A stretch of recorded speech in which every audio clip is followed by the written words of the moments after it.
Vocês estão guardadinhos aqui, ok? Então, por favor, deixar um pedacinho do coração aí para tia Jana também. Guardar a tia Jana no coração, tá bom? Então, hoje nós vamos de geografia. Então, vamos falar da cultura dos povos. Então, abram aí a apostila de vocês na página 74. Deu tempo? Abriu? Ah, beleza. Marca texto na mão. Vamos marcar misturas de culturas. Vocês sabem que o nosso Brasil é cheio de misturas de culturas. Vocês sabem a origem de alguma das comidas que vocês comem? Sabe de onde vem? Qual é a cultura? De onde que ela nasceu? Por exemplo, a feijoada nasceu dos escravos, que eram misturas de pedaços de carnes que eles tinham, e para deixar o feijão mais forte, para eles não ficarem com fome, colocavam pedaços de carne. E aí depois, ao longo dos anos, a feijoada foi ganhando, né, novos estilos, e aí hoje é um dos pratos principais da nossa cultura brasileira. Vocês sabiam disso? Então, nossa cultura é variada. Então vamos lá. Vamos marcar aí. A população de um município é composta das pessoas que nasceram e vivem no município. Também das pessoas que vieram de outros municípios ou até mesmo de outros países. Pela influência dos indígenas e das diferentes migrações que aconteceram ao longo da história do Brasil, então todos os povos que visitavam o nosso Brasil deixavam algo, e aí a gente aprendia e passava para frente. Coisas boas, sim, principalmente na nossa culinária. Nós temos comidas aí maravilhosas, e nós temos danças, uma delas é a capoeira, nós temos a cerâmica, que vem dos índios. Então, tudo assim que a gente vai aprendendo, isso acrescenta na nossa história, na nossa cultura. Então, é uma riqueza de coisas que a gente aprende. Então, estar estudando, estar sabendo, estar compartilhando informações é uma forma de você aprender mais um pouquinho. Olha que coisa boa. Eu aprendo com vocês e vocês aprendem comigo. Ok? Então vamos lá. Todos esses povos contribuíram com diferentes hábitos. Marquem em cima. A população brasileira é formada pela mistura de muitas culturas. Então, todos esses povos contribuíram com diferentes hábitos. Palavras, ritmos, músicas, danças, festas e comidas que fazem parte da nossa cultura atualmente. Então, nós vamos ver alguns. O milho e a mandioca. Delícia! São ingredientes típicos da culinária indígena, que hoje fazem parte da nossa alimentação. Comecei a ficar com fome já, gente. O chimarrão. O chimarrão é uma bebida popular do sul. Ele também é uma afluência indígena. Inclusive, ele tem uma bomba para se tomar. Ó, tem vários modelos. Ele tem, né, isso aqui é feito uma peneirinha, se coloca, ele está verde assim, que é de tanto o meu esposo tomar, porque o meu esposo gosta muito de chimarrão. E aí ele toma o chá, você coloca água quente aqui, e ele é típico. Olha só que legal. Olha, da influência indígena. Só que quem toma muito chimarrão é os gaúchos. Chimarrão com churrasco. Então, olha que legal. Então, olha, é um copo que ele tem uma base, a gente tira, e aí eles colocam a base para ficar perto deles e vai colocando água quente e vai tomando o chimarrão. Olha que legal. Nós temos a capoeira. capoeira, né? Capoeira, maneiro, acho top. A das espadas, então, quando eles fazem o duelo das espadas, é lindo. A capoeira surgiu no Brasil com os africanos. O berimbau é instrumento utilizado na roda de capoeira. Foi trazido pelos africanos que vieram da Angola. Então, olha quantas coisas foram chegando no Brasil e foram ficando. Nós temos as festas.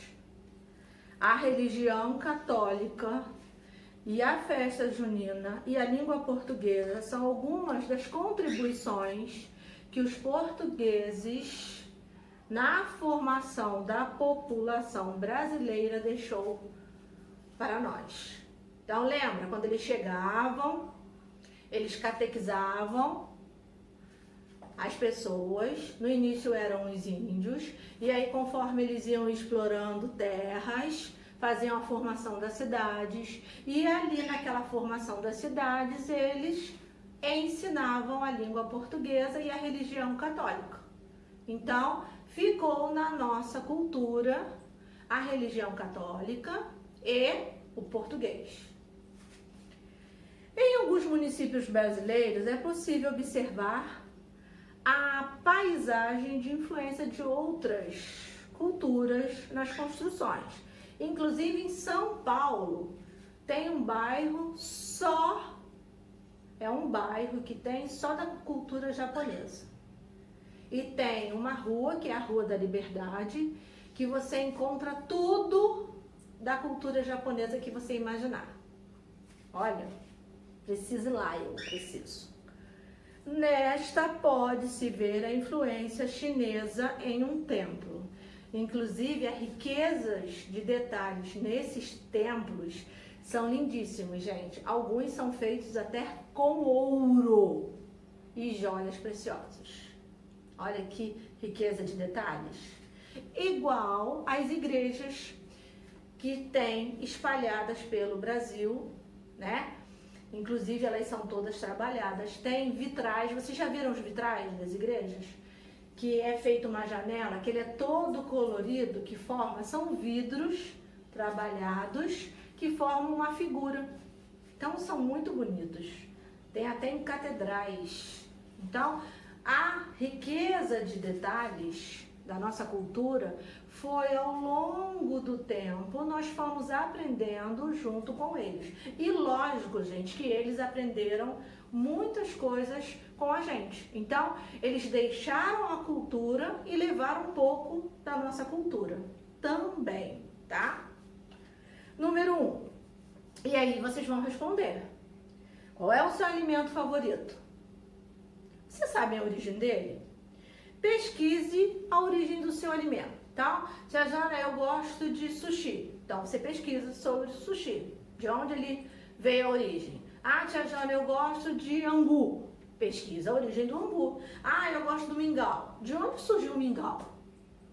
Então, vocês podem pesquisar aí, que eu sei que vocês passeiam pela internet. Então, vamos usar a internet para o bem, né?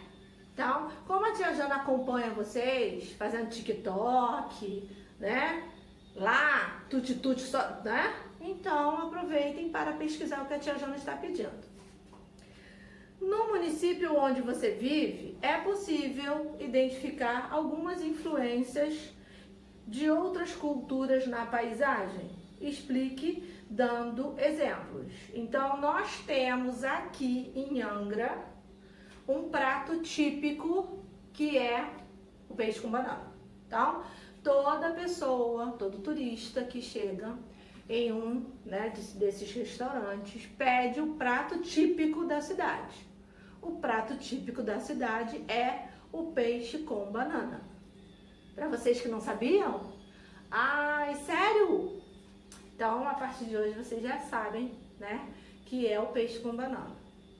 Até porque é originado, né, vem da Ilha Grande, então virou um prato tradicional da cidade, tá bom? Inclusive ele é servido com pirão, arroz branco, na folha de bananeira. Então, nós temos aí vários detalhes. População urbana e população rural. Urbana, cidade. Rural, campo. Afastados. Vida tranquila. Criação de animais. Animais que eu tô falando é porco, vaca, tá, gente? Cavalo, porque não tem como criar um cavalo dentro da cidade. O povo até tenta, mas o bichinho é para ser criado em pasto, né? Então, vamos olhar aí. O conjunto de pessoas que vivem na área urbana é chamado população urbana. E o conjunto de pessoas que vivem na área rural são chamados de população rural. O número de pessoas que vivem na área urbana e na área rural é diferente em cada município. Veja os exemplos abaixo. Então, nós temos aí o Rondon, no Pará. Nossa, a população rural é maior. Ah, não é puxada dobrada. Aí nós temos aí, em 2018, foi feito o censo. E aí nós temos a população rural, 13.558, e a população urbana, 38.345. E nós temos, na água azul do norte, a população rural, 21.940. E a população urbana, 5.301. Olha que diferença! Então, lá tem muito mais área rural do que urbana. Gostei de saber. Também é sertão, né, gente? Olha lá, é sertão, né? Na maioria dos municípios brasileiros, o número de pessoas que vivem na área urbana é maior do que o número de pessoas que vivem na área rural. No Brasil, atualmente, a maioria da população é de área urbana, tá? Da mesma forma que a organização do espaço é diferente em áreas rurais e urbanas. E o modo de vida também é. Ele está relacionado principalmente às atividades econômicas realizadas em cada área. Então, lá na área rural, agricultura, pecuária, área urbana, médicos, entende? Dentistas, pessoas que trabalham em lojas, atendentes, professores. Então, nós temos profissões diferenciadas. Por exemplo, um agricultor precisa de conhecimentos específicos e tem uma rotina diferente de um bancário. Um agricultor, geralmente, ele acorda 5 horas da manhã, 4h30. Já vai para a sua terra. Então, trabalha a terra, aduba a terra, planta sementes. Um bancário, ele dá entrada no seu emprego, 9h30, porque o banco abre 10 horas. Fecha 16 horas e fica aquele período de tempo atendendo a população que está dentro daquele banco, as pessoas que estão dentro daquele banco. Então, o tipo de vida é totalmente diferente. O agricultor vai dormir 7 horas da noite. O bancário, depois que ele sai dali, ele vai ao supermercado, ele vai numa loja, ele vai pagar uma conta, ele vai fazer um lanche, ele vai fazer uma janta, sei lá, ele vai jantar em algum lugar, e aí vai dormir 1h, meia-noite. Então, o ritmo de vida é diferente, tá? E aí, vocês vão responder a página 77, ok? Então, a tarefa de casa de vocês começa na página 77. Na página 78 e 79, nós não vamos fazer.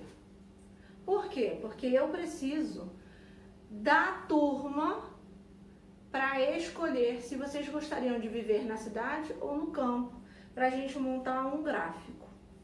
Aquela tabela de coluna, aquele gráfico de coluna que a gente ia pintar. Então, a tia Jana não vai utilizar, porque eu não tenho como saber durante uma videoaula, né, quem gosta de campo e quem gostaria de morar na cidade. Até porque nós temos alunos que tem casa na cidade e tem casa em lugares afastados, que são chamados casas no campo. Por exemplo, a tia Jana, meu pai tem uma casinha lá afastada, lá na serra. Então a tia Jana foge daqui, vai para lá.